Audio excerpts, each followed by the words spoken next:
Hello everyone. If we want to test our camera in Microsoft Teams, we can make sure it is working properly before joining a meeting. Let's go through the steps together. On Microsoft Teams, we go to Joyce Smith. Here, we will test our camera. We need to create a meeting link and click on the meeting link. Once we have our meeting link, we open a new tab and paste the meeting link to continue in the browser. We just need to continue to the browser.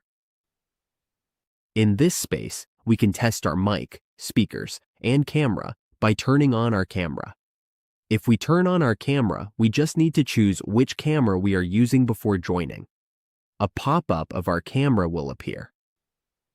We can select it here and test it before joining a call.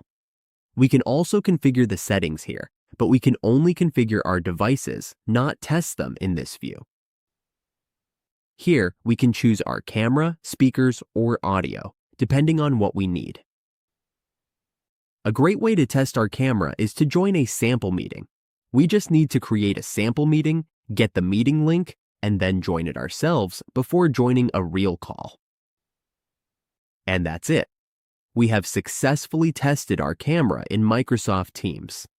Now we are ready for our next meeting or video call.